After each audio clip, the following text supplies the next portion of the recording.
पाकिस्तान की मुरीदकी में भारतीय फोर्सेस ने लश्कर के हेडक्वार्टर को तबाह कर दिया। हमले को 17 घंटे के करीब हो गए हैं, लेकिन अभी तक हाफिज सईद सामने नहीं आया है और ना ही उसका कोई बयान सामने आया है। हाफिज सईद अपने आतंकियों के जनाजे से भी दूर रहा, लेकिन मुरीदकी में आतंकियों को अंतिम विदाई देने पाकिस्तानी आर्मी के 4th कोर का commander lieutenant general Fayaz Hussain Shah पहुंचा। आर्मी कमांडर के पहुंचने से आप समझ सकते हैं कि इंडियन फोर्सेस के अटैक से पाकिस्तान को कितना बड़ा नुकसान पहुंचा है। हाफिज सईद ने हिंदुस्तान से बचने के लिए, अपने आतंकियों को बचाने के लिए मुरीदके में अंडरग्राउंड बंकर बनवाए थे। सोचा था बंकर में उसके आतंकी बच जाएंगे, लेकिन यह गलतफहमी उसकी दूर हो गई।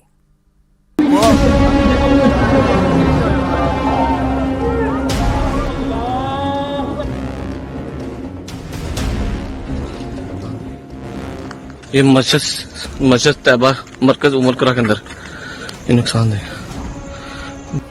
इंडियन एयरफोर्स ने यहां टारगेटेड अटैक किया। हमला कितना सटीक था, इन तस्वीरों से समझिए।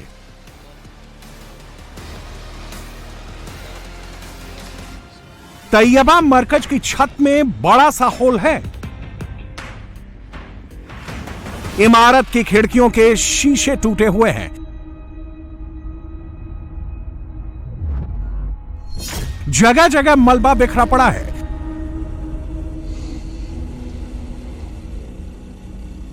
लेकिन मरकज की इमारत मौजूद है, यानी यहां पर किया गया हमला बिल्कुल सटीक था। इंडियन नेवी के निशाने पर बिल्डिंग नहीं थी, बल्कि बिल्डिंग के नीचे छिपे आतंकी थे। इंडियन बम छत को भेदते हुए नीचे आए और मरकज के फर्श को तोड़ते हुए सीधे बंकर को टारगेट किया।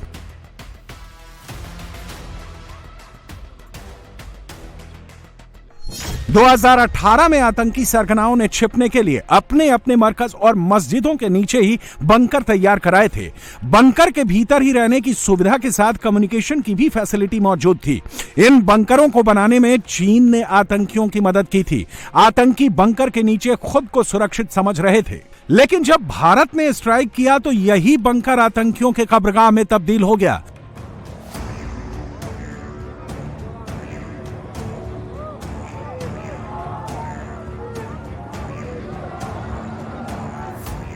दो 2016 में भारत के सर्जिकल स्ट्राइक के बाद से ही आतंकी दहशत में थे।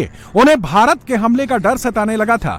इंडियन फोर्सेस ने हाफिज के आतंकी अड्डे पर 1-2 नहीं बल्कि 4 मिसाइलों से अटैक किया। अलग अलग ठिकानों के लिए अलग अलग तरीके से हमला किया गया।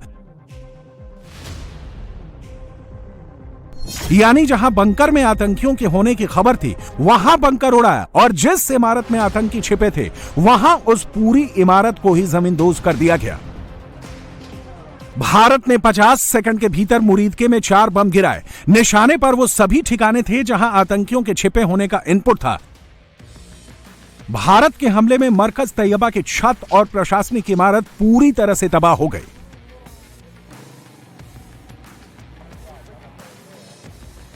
मरकज तैयबा मुरीदके, यह आईबी से 18 से 25 किलोमीटर दूरी पर है। 2008 के मुंबई हमले के आतंकी भी यहीं से प्रशिक्षित हुए थे। अजमल कसब व डेविड हेडली भी यहां ट्रेन हुए थे। मरकज तैयबा मुरीदके ये इंटरनेशनल बॉर्डर से 18 से 25 किलोमीटर की दूरी पर है। 2008 के मुंबई हमले के आतंकी यहीं से प्रशिक्षित हुए थे। अजमल कसाब और डेविड हेडली भी यहां ट्रेंड हुए थे। इंडियन फोर्सेज ने जैसे ही मुरीदके में स्ट्राइक किया, वहां भगदड़ मच गई। पाकिस्तान को, लश्कर को पता था कि भारत अटैक करेगा, इसलिए तैयबा मरकज की पहरेदारी आतंकी कर रहे थे। लेकिन जब अटैक हुआ तो आतंकी अपनी जान बचाकर वहां से भाग निकले। इसके बाद वहां का लोकल प्रशासन आतंकियों को बचाने में जुट गया। तुरंत बम स्क्वाड की टीम बुलाई गई। हालांकि दहशत इतनी थी कि रात में यहां बम फटा और दिन के उजाले में भी वो मरकज के अंदर जाने की हिम्मत नहीं जुटा सके। मौके पर एम्बुलेंस भी पहुंची और जो आतंकी हमले में बच गए उन्हें अस्पताल पहुंचाया गया। हमेशा की तरह पाकिस्तान ने इस अटैक को भी छिपाने की कोशिश की। रातों रात जेसीबी मंगाकर मलबे की सफाई शुरू करा दी गई, लेकिन इस बार पाकिस्तान यह हमला छिपा नहीं सका। हमने हनुमान जी के उस आदर्श का पालन किया है जो उन्होंने अशोक वाटिका उजाड़ते समय किया था। जिन मोही मारा तिन मोही मारे। हमने केवल उन्हीं को मारा जिन्होंने हमारे मासूमों को मारा। आतंकियों को प्रोटेक्ट करने के लिए बड़ी संख्या में स्थानीय लोग पहुंचे। थोड़ी देर में पाकिस्तान के रेंजर्स भी मौके पर पहुंच गए और हमले में घायल आतंकियों को अस्पताल पहुंचाया गया।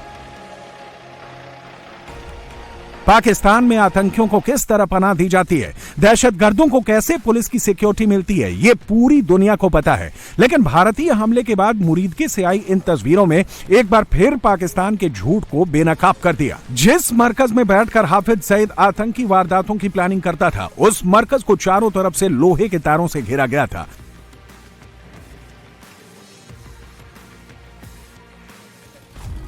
आतंकियों के अलावा पाकिस्तान पुलिस और रेंजर के जवान हाफिज के आतंकी अड्डों की पहरेदारी करते थे। लेकिन अब पूरा मुरीदके देख रहा है कि भारत जब अपने दुश्मनों को टारगेट करता है तो क्या अंजाम होता है। मस्जिद तैयबा मरकज में भारत ने 4 बम क्यों गिराए और मुरीदके में हाफिज का आतंकी ठिकाना नस्तो नाबूद करना कितनी बड़ी कामयाबी है, ये भी समझ लीजिए। इंटरनेशनल बॉर्डर से करीब 25 किलोमीटर दूर मुरीदके का मरकज तैयबा करीब 82 एकड़ में फैला है। इसे पाकिस्तान में आतंक की नर्सरी भी कहते हैं। इसमें कई मदरसे, हॉस्टल और टेरर ट्रेनिंग कैंप मौजूद थे। अजमल कसाब और डेविड कॉलमैन हेडली यहीं से ट्रेन हुए थे। खुफिया एजेंसियां लंबे समय से इस पर नजर रख रही थीं, क्योंकि इसी इमारत से भारत में होने वाले आतंकी हमलों के प्लान तैयार होते थे। ये तस्वीरें मुरीदके में मारे गए आतंकी के जनाजे की हैं। सैकड़ों लोग दहशतगर्द के जनाजे में शामिल हुए। कई आतंकी भी हैं जिनके हाथों में हथियार हैं। जनाजे को उठाने से पहले आतंकी के लिए दुआ मांगी गई, आखिरी नमाज पढ़ी गई, जिसमें सिर झुकाए नम आंखों से पाकिस्तानी सेना के अधिकारी भी शामिल हुए। जिन आतंकियों ने निर्दोष लोगों का खून बहाया है, उनको पाकिस्तान में कैसे सम्मान मिलता है, इन तस्वीरों से समझिए। आतंकी के ताबूत को पाकिस्तान में नेशनल फ्लैग में लपेटा गया है। जनाजे को एक तरफ आतंकी कंधा दे रहे हैं, दूसरी तरफ जनाजे को पाकिस्तानी आर्मी के जवान उठाए हुए हैं। आतंकी के जनाजे में पाकिस्तान के 4थे कोर का commander lieutenant general Fayaz Hussain Shah भी दिख रहा है। पूरी पाकिस्तानी फौज मुरीदके में हाफिज के आतंकी अड्डे की हिफाजत में जुटी थी, लेकिन वो नाकाम रही। आतंकियों के जनाजे में शामिल होने के लिए 4th कोर का कमांडर 48 किलोमीटर दूर से मुरीदके पहुंचा था। अब आपको इस कोर के बारे में बताते हैं। पाकिस्तान के 4th कोर को 1966 में बनाया गया था। इसका काम पंजाब में सिक्योरिटी को बनाए रखना है, लेकिन यह पूरा कोर हाफिज सईद की ही सिक्योरिटी में जुट गया है। 1971 के वॉर में भी यह कोर भारतीय सेना से हारी थी। दुनिया में खुद को टेररिज्म का विक्टिम बताने वाले पाकिस्तान की यह हकीकत है। यहां आतंकियों की इज्जत फौजियों से भी बढ़कर है। लेकिन अब दहशतगर्द डरेगा।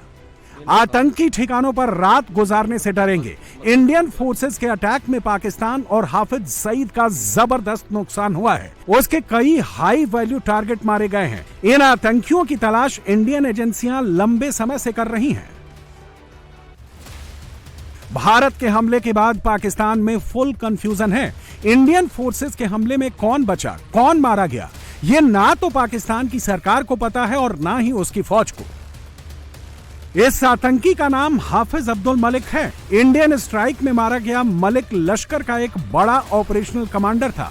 हमले में इसका चेहरा पूरी तरह से बिगड़ चुका है। मलिक ना सिर्फ हाफिज का करीबी था, बल्कि लश्कर का टॉप कमांडर भी था। जब मुरीदके में हाफिज के आतंकी अड्डे पर हमला हुआ था, उस वक्त ये मरकज में ही मौजूद था। लश्कर का एक और बड़ा आतंकी मारा गया है। मुदस्सिर लश्कर तैयबा के रणनीतिक ऑपरेशंस का मास्टरमाइंड था।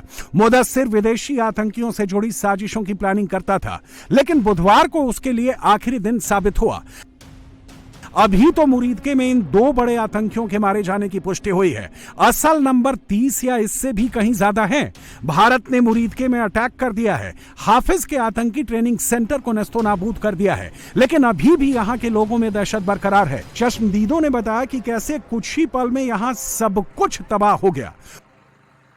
रात को 12:45 का टाइम था, तो हम सोए हुए थे। एक ड्रोन आया और सीधा वो उसकी थोड़ी सी हाइट ऊपर थी।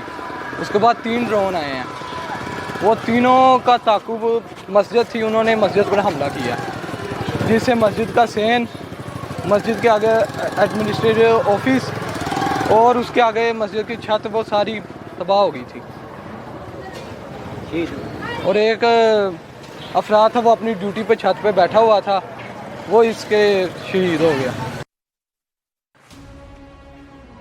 मुरीदके में इंडियन फोर्सेस का हमला क्यों इतना इंपॉर्टेंट है, आपको ये भी बताते हैं।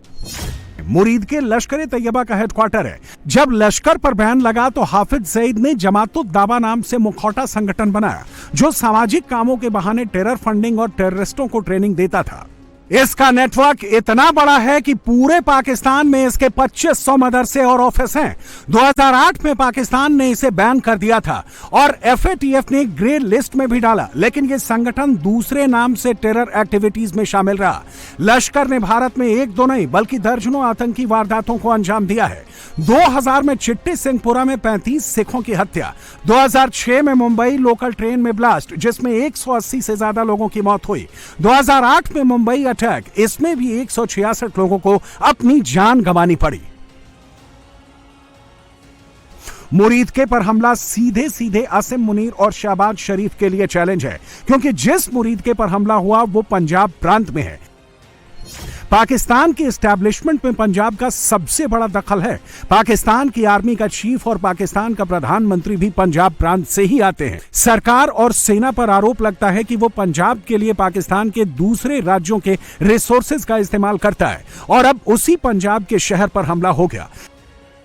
पाकिस्तान के हुक्मरान और उसकी सेना ने कभी सोचा नहीं था कि भारत पाकिस्तान के भीतर घुसकर आतंकियों को मारेगा। वो सिर्फ गीदड़ भभकी देने में लगे रहे और इंडियन फोर्सेस ने पूरी प्लानिंग और पूरे प्रोफेशनल तरीके से अपने मिशन को अंजाम दे दिया। पाकिस्तान के टीवी चैनलों पर बैठकर कमेंट्री कर रहे लोगों को भी समझ में नहीं आ रहा कि ये हुआ क्या है। 4 एरियाज ऐसे हैं जो सेटल्ड एरियाज हैं पाकिस्तान के, यानी बॉर्डर पार आके इंटरनेशनल बॉर्डर की खिलाफवर्जी करके भारत ने 4 ऐसे शहरों पर हमला किया जिन पे किसी सूरत भारत हमला नहीं कर सकता। मुरीदके पे भारत ने अटैक किया, ये बड़ी जुर्रत उसने पैदा की है, ये बहुत पुराना उनका ख्वाब है कि वो मुरीदके पे अटैक कर सकें, तो भारत ने मुरीदके पे हमला किया। ये हाफिज सईद साहब से जुड़ी हुई इमारत है और मुरीदके जो है ये जमातुद दावा का मरकज है। भारत के ऑपरेशन सिंदूर का मैसेज बिल्कुल क्लियर है कि अगर दहशतगर्द हिंदुस्तान में आकर आतंकवाद फैलाएंगे तो इंडियन फोर्सेज उन्हें दुनिया के किसी भी कोने में जाकर सजा देंगी और उन्हें उनके अंजाम तक पहुंचाएंगे।